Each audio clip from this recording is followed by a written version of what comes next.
Bonjour à tous, allez, on se retrouve pour la nouvelle guidance du jour. J'espère que vous allez bien. Aujourd'hui, nous avons 3 cartes, donc c'est suivez votre propre rythme, vision audacieuse et confiance dans le processus. Donc alors ici, vous allez sentir qu'il y a une force au fond de vous que vous n'allez pas pouvoir changer. Il va falloir vous laisser mener, vous laisser diriger par cette propre force, c'est-à-dire en fonction de votre connexion à votre énergie de vie.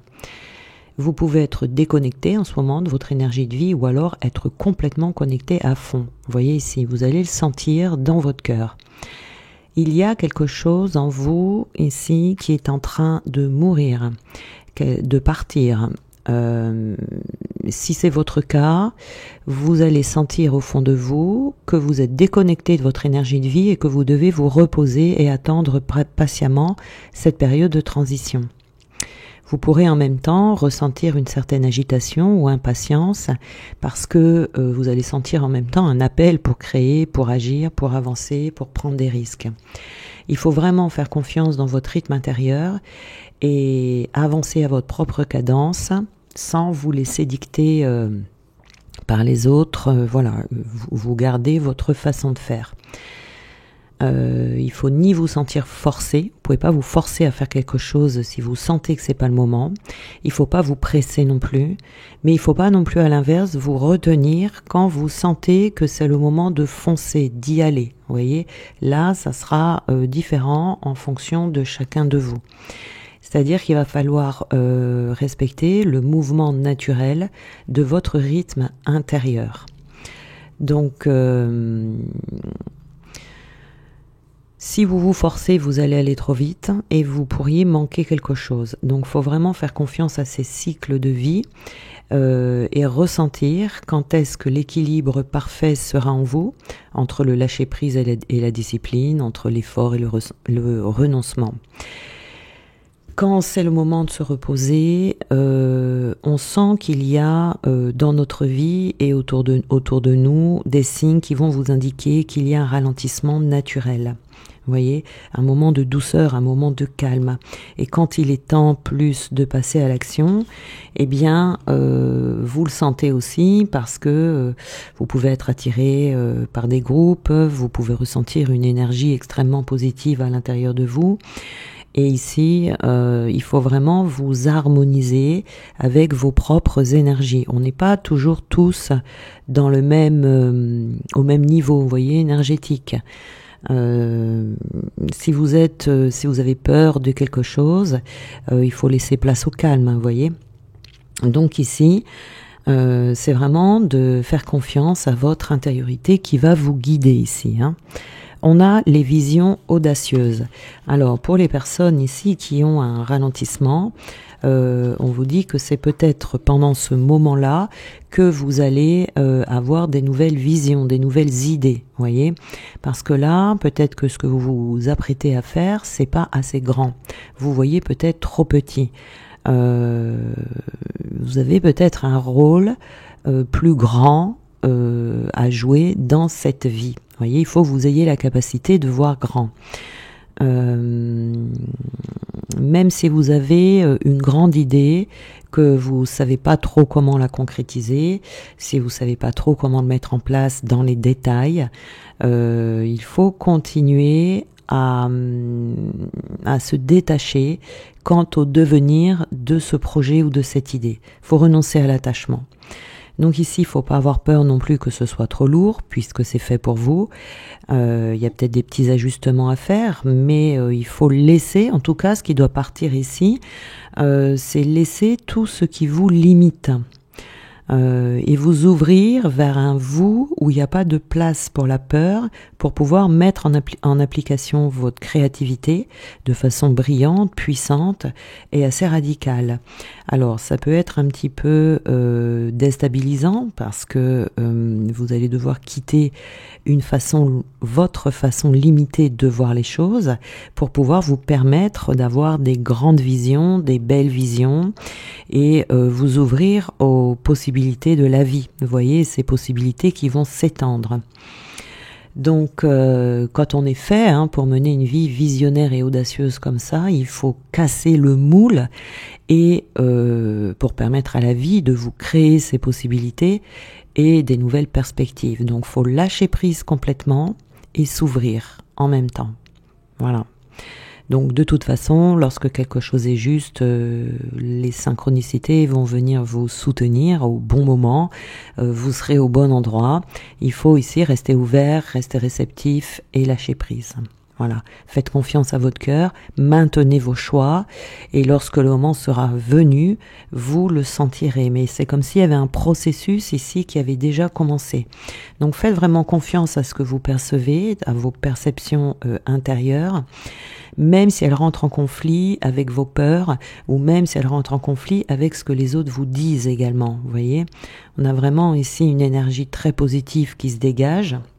Donc ayez confiance parce que ça va fonctionner. Ici, on vous dit d'avoir confiance dans le processus, vous voyez. Donc on peut avoir cette sensation ici d'être dans un moment de vie où on n'arrive pas à accéder à la prochaine étape. C'est pas une question de puissance, c'est pas une question de courage ni de force. Là, on va peut-être avoir besoin d'une intervention divine qui va venir nous aider. Parce que, comme je vous disais tout à l'heure, on est peut-être à la frontière de nos propres limites, on n'a plus de ressources personnelles et il ne nous reste plus que le pouvoir spirituel, donc celui de la foi. Et heureusement, c'est suffisant. Donc ici, il y a très certainement une aide invisible qui va vous arriver et qui est beaucoup plus puissante que tous les efforts que vous pourriez faire. Même les efforts de 1000 hommes sont moins puissants que d'avoir la foi. Donc, vous êtes peut-être dans une situation où vous ne pouvez pas rétablir le cours des événements tout seul. Ça, c'est le signe qu'il y a quelque chose de plus grand qui est en train de s'épanouir dans votre vie et que votre volonté d'esprit ici doit s'unir avec la volonté de la vie. Donc il y a peut-être besoin de changer de point de vue pour vous rendre compte que vous faites partie d'un grand tout et que vous avez besoin de ce développement individuel pour ce qui est en train de se passer dans votre vie. Donc vous avez un rôle à tenir qui est déterminant.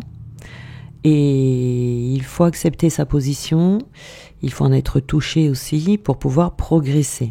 Donc là, il faut faire preuve d'humilité, de confiance dans le processus et dans les événements qui vont arriver. Voilà, il faut vous laisser porter, faut vous laisser porter facilement. Et c'est quand on lâche prise avec confiance qu'on devient le plus puissant. Vous voyez, parce que là, vous vous alignez. Avec vous-même, avec la vie, et donc il faut avoir confiance, il faut se détendre surtout, voilà.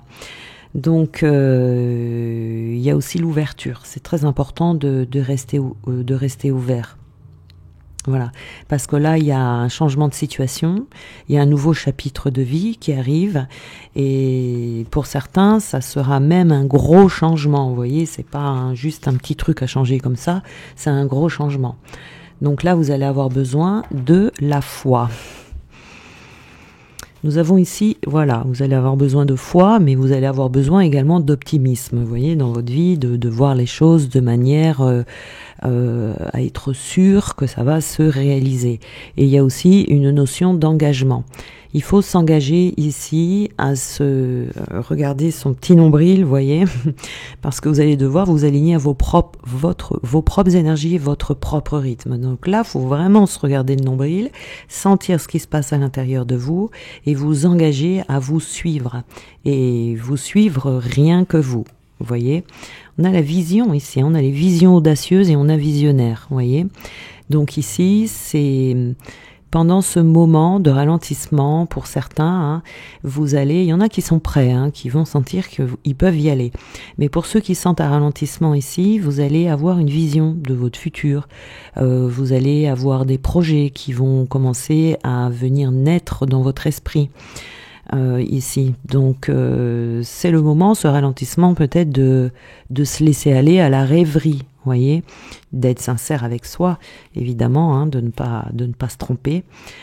On a de la manipulation ici, donc la manipulation, c'est pas une manipulation qui vient des autres, c'est se laisser manipuler par ses propres peurs, par des masques que l'on porte. On va croire que ça, c'est fait pour nous, alors que non, vous voyez, etc.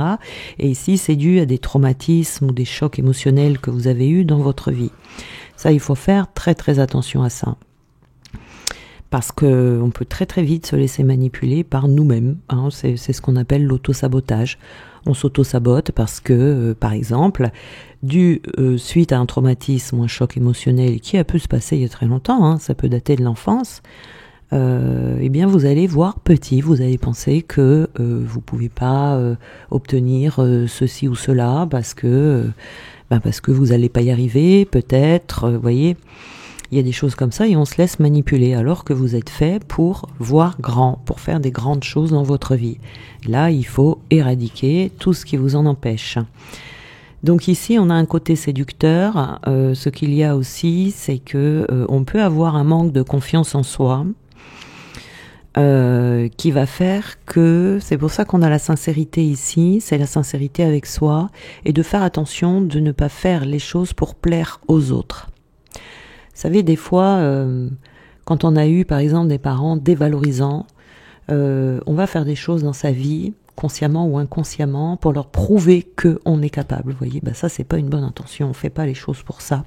Parce que du coup, vous faites ça pour plaire à quelqu'un d'autre ou pour prouver à quelqu'un d'autre que vous êtes capable. Et ça, vous voyez, c'est de la manipulation intérieure. On s'auto-sabote parce c'est pas forcément ça qu'on est venu faire. Mais il y a cette voix intérieure qui, vous voyez, cette colère à l'intérieur de soi qui va dire « Ah ouais, tu crois que je suis pas capable, tu vas voir si je suis pas capable. » Mais, vous voyez, il n'y a pas quand même de bonnes énergies dans cette façon. C'est... Comment dire, si vous êtes sûr d'être le bon chemin, ça peut être un bon moteur. Mais c'est pas forcément, on se dirige pas forcément dans ce que l'on doit faire. Vous voyez ? C'est juste pour prouver aux autres, en fait, à quelqu'un.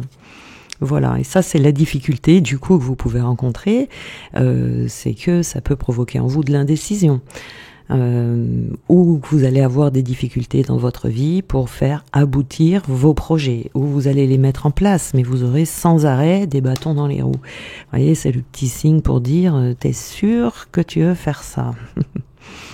Donc là, vous êtes prêt vraiment en ce moment à peut-être changer vos plans, changer d'idée, avoir d'autres visions, d'autres projets, voyez ici, et on vous dit de sortir de l'anxiété et de l'insécurité. On peut ressentir de l'insécurité quand on va vers quelque chose de nouveau ou quand on se lance dans un nouveau futur. Voilà, ici il faut éviter de se faire des nœuds au cerveau. Quand je vous disais tout à l'heure, il faut être le plus possible dans le détachement, de croire en vous. Voilà, là ce qu'on vous demande vraiment c'est faites, et puis vous verrez bien. On a les intuitions, donc on a les signes, on vous dit de regarder les signes autour de vous, il va y avoir des petits panneaux indicateurs comme ça, et puis d'écouter vos intuitions également, pour sortir du désespoir. Hein. Vous allez sortir ici de... Peut-être que vous trouvez pas votre voie en ce moment, peut-être que vous êtes un peu perdu dans des projets, et là, vous allez vous retrouver sur le bon chemin, mais il y a quelque chose à creuser ici sur, voilà, est-ce que je suis vraiment sincère avec moi-même? Est-ce que c'est vraiment moi qui ai envie de faire ça? Est-ce que je fais ça pour plaire aux autres? Est-ce que je fais ça par dépit, par peur? Ou est-ce que j'ai envie de prouver à quelqu'un, hein, comme on disait tout à l'heure, que je suis capable? Alors, on va voir ici. Ah bon, encore une fois, il faut toujours que quand j'oublie d'enlever la notice, vous êtes sûr que je vais la prendre, hein, ça... Alors, lorsqu'une personne m'impressionne, j'essaye de voir le petit enfant qu'elle était et qu'au plus profond de son être, elle est toujours. Malgré son apparence de force, d'autorité, d'invincibilité, voire de méchanceté, l'autre porte en lui une zone de doute et de faiblesse, caractérisée par ce petit enfant souvent meurtri. Regarder cet enfant, c'est affaiblir l'autorité et la force qui nous effraie. C'est donc minimiser notre propre peur. Voilà, attention de ne pas se laisser intimider ici aussi par certaines personnes qui pourraient vous dévier également de votre chemin.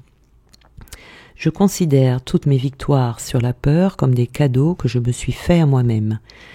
S'offrir ce genre de cadeau ne relève pas de l'orgueil ni de la vanité. Chacun de nous mérite de savourer la satisfaction de ses propres réussites. En nous accordant cette faveur, nous faisons croître notre capacité d'entreprendre et diminuer nos peurs. Les peurs, elles sont là, il y a plusieurs degrés dans la peur. Il y a des peurs que l'on peut dépasser. Et une fois qu'on l'a dépassé, cette peur, une fois qu'on est dedans, on n'a plus peur. C'est comme l'artiste qui rentre sur scène, il a le trac avant. Une fois qu'il est sur scène, il ressent plus la peur. Par contre, il y a des peurs qui sont des peurs paniques, des peurs qui viennent vous figer. Voyez, donc là, c'est une peur qui peut venir d'un traumatisme ou d'un choc dont on a parlé tout à l'heure. Pour ne pas avoir peur d'être seul, j'envisage ma solitude comme une source de plaisir. Être seul, c'est pouvoir jouir de sa tranquillité, éviter nombre de contraintes et choisir ses loisirs. Pourquoi ne pas penser aux aspects positifs de la solitude au lieu d'en ressasser les inconvénients?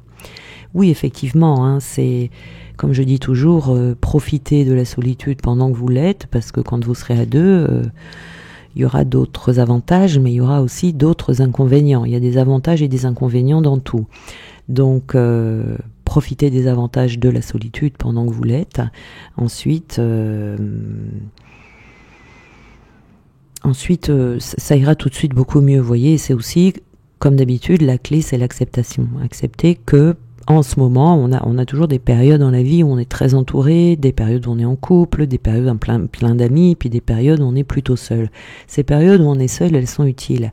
Elles nous permettent de nous recentrer sur nous, elles nous permettent de nous libérer, de guérir. Et on peut le faire le plus souvent. La vie va nous plonger dans cette solitude, dans une période un peu comme ça de retrait, parce que c'est dans ces moments-là qu'on est le plus en contact avec soi-même et confronté à nous-mêmes, et c'est le plus efficace, quoi. Voilà. Ben voilà, je vous souhaite une très belle journée et on se retrouve demain.